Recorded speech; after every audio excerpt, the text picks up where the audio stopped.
Hello guys, मेरी YouTube channel देवनदास में आपका फिर से बहुत बहुत स्वागत है। और आज हम पढ़ते हैं इस वीडियो में हमारे अतीत पुस्तक के अध्याय नंबर 6 के बारे में, जिसका नाम है नए पर्सन और नए विचार। अब जानेंगे हम इस पाठ के बारे में डिटेल से, तो वीडियो में बने रहें और वीडियो को ध्यान से देखें। बौद्ध धर्म के संस्थापक सिद्धार्थ थे। इनका दूसरा नाम गौतम था। इनका जन्म 2500 वर्ष पहले हुआ था। ये क्षत्रिय थे तथा शाक्य नामक छोटे से गण से संबंध रखते थे। बोध गया बिहार में पीपल के पेड़ के नीचे इनको ज्ञान की प्राप्ति हुई। इसके बाद वो बुद्ध के रूप में जाने जाने लगे। इन्होंने प्रथम उपदेश वाराणसी के निकट सारनाथ में दिया था। इन्होंने अपना शेष जीवन पैदल यात्रा और दूसरों को शिक्षा देने में ही निकाल दिया। अंत में कुशीनारा में इनकी मृत्यु हो गई। तो ये जानकारी थी बुद्ध के बारे में। अब जानते हैं सारनाथ स्तूप क्या होते हैं। यहाँ की एक इमारत है। इस इमारत को स्तूप के नाम से जाना जाता है क्योंकि उन्होंने यहाँ पर यानी गौतम बुद्ध जी ने यहाँ पर अपना प्रथम उपदेश दिया था। तो अब जानते हैं बुद्ध की शिक्षाओं के बारे में। बुद्ध ने कहा है कि जीवन कष्टों से भरा हुआ है। ऐसा हमारी इच्छाओं और लालसाओं के कारण होता है। कभी अधिक वस्तु पाने की इच्छा करने के बाद भी संतुष्टि हमें नहीं मिलती। इस प्रकार की संतुष्टि को हम लिप्सा यानी तृष्णा कहते हैं। बुद्ध ने शिक्षा दी कि आत्म संयम अपनाकर लालसा से हमें मुक्त होना चाहिए। बुद्ध ने अपनी शिक्षा सामान्य लोगों को प्राकृत यानी पाली भाषा में दी। ये इंफॉर्मेशन थी बुद्ध जी के बारे में। अब जानते हैं उपनिषद क्या है। बुद्ध ने इसका वर्णन आत्मा या ब्रह्मा अथवा सार्वभौम आत्मा के रूप में किया है। वो मानते थे कि आत्मा तथा ब्रह्मा एक ही है। उपनिषद उत्तर वैदिक ग्रंथ का हिस्सा थे। उपनिषद का शाब्दिक अर्थ गुरु के समीप बैठना होता है।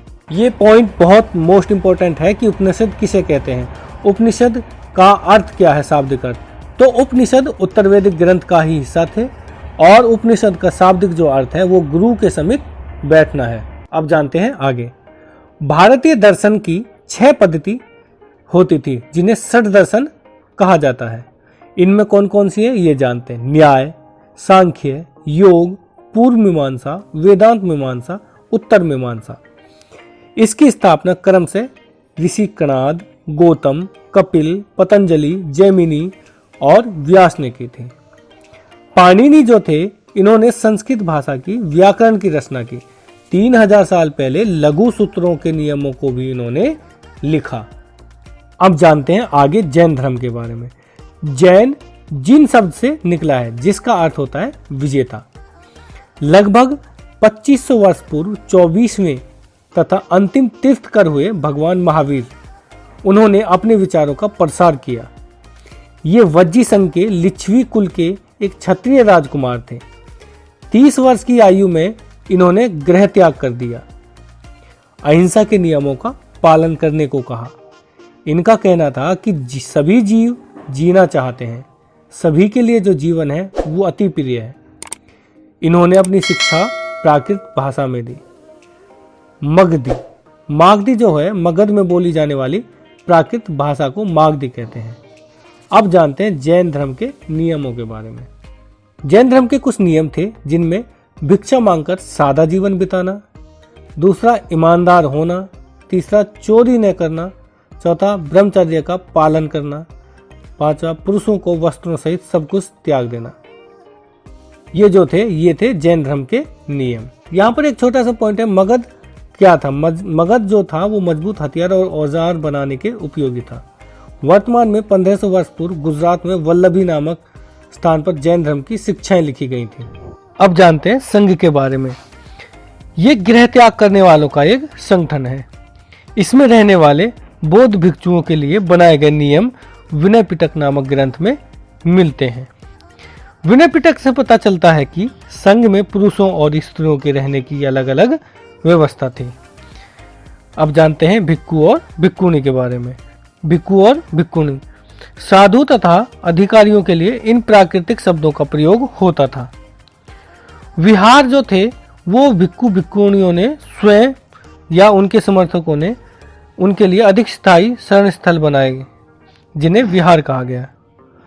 जो कि पहले लकड़ी के बनाए गए थे और बाद में इनको बनाने के लिए ईंटों का प्रयोग किया गया था।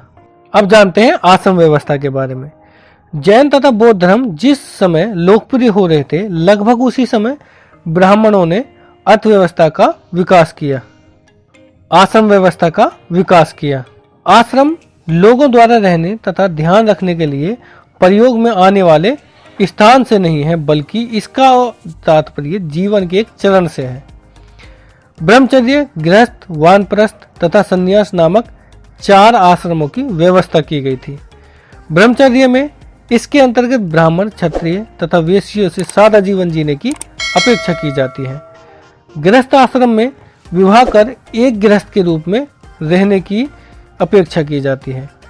वानप्रस्थ में जंगल में रहकर साधना करना वानप्रस्थ कहलाता था। सन्यासी जो थे वो सब कुछ त्याग कर सन्यासी बनना ही कहलाता था।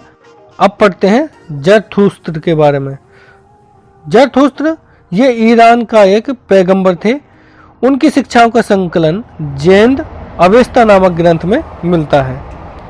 इनकी मूल शिक्षा का सूत्र सद्विचार और सद्कार्य है। 1000 से अधिक वर्षों तक जरथुस्त्र ईरान का एक प्रमुख धर्म भी रहा। ये जो पॉइंट थे, मोस्ट इंपोर्टेंट पॉइंट जो अध्याय 6 से हमारे बनते हैं, सारे मोस्ट इंपोर्टेंट पॉइंटों पर हमने डिस्कस किया है।